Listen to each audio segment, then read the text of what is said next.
নামত শৰণ লোৱা একবাৰ নামত শৰণ লোৱা কৃষ্ণ গুণ নাম ধৰ্ম অনুপাম এই হৃদয়ত থাপন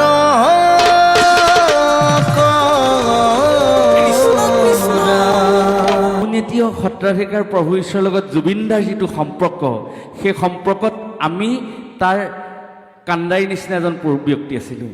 আউনীআটী সত্ৰাধিকাৰ প্ৰভু ঈশ্বৰে জুবিনদাৰ খবৰ লৈ আপুনি স্বাস্থ্যৰ খবৰ ল'ব, আপুনি খোৱা বোৱা ভালকৈ কৰিব, প্ৰভু ঈশ্বৰ চিন্তা নকৰিব। আপুনি সদায় যদি আশীৰ্বাদ দিয়ে মই সদায় ভালকৈ জীয়াই থাকিম। প্ৰভু ঈশ্বৰৰ লগত দাঁৰে দাঁৰে কথা পাতি থাকে। আকৌ জুবিনদাই মোক কয় প্ৰভু ঈশ্বৰলৈ ফোন এটা লগা, প্ৰভু ঈশ্বৰে মোক কয় তুমি গুৱাহাটীত আছা নেকি, জুবিন গাৰ্গৰ লগত কথা পাতিম, কথা পতাৰ ব্যৱস্থা কৰি দিবা। এই গোটেই ব্যৱস্থাখিনিত আমি কান্দাৰী হৈ থকাৰ সৌভাগ্য হৈছিলে। আৰু প্ৰভু ঈশ্বৰে মোক এটা দায়িত্ব দিছিলে যে আউনীআটী সত্ৰত নাম সমাৰোহ পাতিম, জুবিন গাৰ্গক তুমি নাম গাবলৈ আনিব লাগিব। তেতিয়া প্ৰভু ঈশ্বৰক এটা কথা কৈছিল যে প্ৰভু ঈশ্বৰ আপোনাৰ যদি কৃপা হয় আপুনি অসমৰ দিহানামক নেপথ্যৰ পৰা এখন মঞ্চ দিলে যি নামে উজনি নামনি, আমি আজি নেগেৰা নাম দেখিছোঁ, থিয় নাম শুনিছোঁ, জোনা নাম শুনিছোঁ, বৰ চাপৰি নাম শুনিছোঁ, দেখিছোঁ, ক'ৰ পৰা পাইছোঁ? তাৰ নেপথ্যৰ ব্যক্তিজনে হ'ল আউনীআটী সত্ৰাধিকাৰ প্ৰভু ঈশ্বৰ। আপোনালোকে জানে ঐতিহাসিক আউনীআটী সত্ৰই এনেকুৱা এখন মঞ্চ দিলে তিয়ক কলীয়াপানীত, য'ত আমাৰ শিল্পীসকল একাকাৰ হ'ল।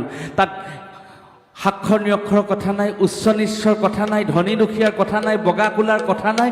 এখন সামূহিক মঞ্চ দিলে যিখন মঞ্চত শিল্পী আৰু শিল্পীৰ পূজাৰীসকল, সংগীতৰ পূজাৰীসকল তাত একাকাৰ হ'ল। গতিকে সেইখন মঞ্চৰ পৰা আজি দিহানামে এই পৰ্যায় লাভ কৰিছে। দিহানাম জগতৰ এজন সামান্যতম ছাত্ৰ হিচাপে সেই কথা আমি অনুভৱ কৰোঁ।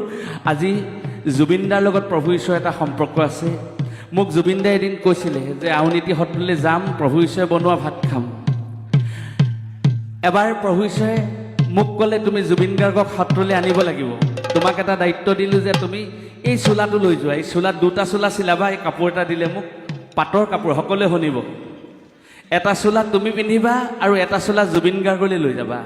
আৰু এইখন পাটৰ ধুতি তুমি পিন্ধিবা, আৰু এইখন পাটৰ ধুতি জুবিন গাৰ্গক দিবা। আৰু এইখন কপাহী ধুতি, এই ধুতিখন তুমি পিন্ধিবা। পাটৰ চোলা, পাটৰ চেলেং, পাটৰ গামোচা, পাটৰ সমস্তখিনি পাগুৰিলৈকে প্ৰভু ঈশ্বৰে দি মোক জুবিন গাৰ্গ ডাঙৰীয়াক নিমন্ত্ৰণ দিবলৈ পঠাই দিলে। মই পবিত্ৰ মাহিতা ককাইদেউৰ লগত যোগাযোগ কৰিলোঁ। ককাইদেউৱে তেতিয়া ক'লে যে তই গুৱাহাটীলৈ আহিবি, মই সমস্তখিনি কৰি দিম। তাৰপাছত মই পবিত্ৰ ককাইদেউক লগত কথা পাতিলোঁ, বিমান বৰুৱাৰ লগত কথা পাতিলোঁ। বিমান বৰুৱাই ক'লে যে তই গৰিমাৰ লগত নিজে কথা পাতিবি আৰু জুবিন গাৰ্গক লৈ আহিবি। মই গৰিমা বৌৰ লগত কথা পাতিলোঁ, জুবিনদাৰ লগত ঘৰলৈ গ'লোঁ, আহি প্ৰভু ঈশ্বৰৰ কথা ক'লোঁ। জুবিনদাই নাম গাবলৈ আহিলে আৰু প্ৰভু ঈশ্বৰক সেৱা সৎকাৰ কৰিলে। জুবিনদাই সিদিনাখনি এটা নাম গাইছিলে, যমুনাৰ ঢৌ দেখি ৰাধা পাৰত বহি কলীয়া কানাই কাষে চপাই দিয়া না। কিন্তু জুবিনদাই তৎকালীন গীতটো এনেধৰণে গালে, আউনীআটী লৈ যাওঁ। সিদিনাখনি সেই গীতটো যেতিয়া জুবিনদাই গাইছে প্ৰভু ঈশ্বৰ চকুপানী ওলাইছে। মই প্ৰভু ঈশ্বৰৰ সন্মুখত কৈছোঁ আৰু তেতিয়া প্ৰভু ঈশ্বৰে কৈছে জুবিন গাৰ্গে এনেধৰণে গীত কম্প'জ কৰি দিব পাৰেনে, এনেকুৱা কৰিব পাৰে। জুবিন গাৰ্গ সঁচাকৈ ভগৱান। সিদিনাখনি কৈ 2010 চনতে প্ৰভু ঈশ্বৰে আমাক কৈছিলে যে জুবিন গাৰ্গৰ সান্নিধ্য যে তোমালোকে পাইছা, তোমালোক সঁচাকৈ একজন ঋষিলৈ ৰূপান্তৰিত হৈছা। আজি জুবিনদাৰ নামত যে অনুষ্ঠানভাগি ইয়াত আয়োজন কৰিছে, গতিকে জুবিনদা সঁচাকৈ অমৰ, জুবিনদা ঈশ্বৰ পুৰুষ, জুবিনদা ঈশ্বৰৰ চৰণত সমৰ্পণ হওক।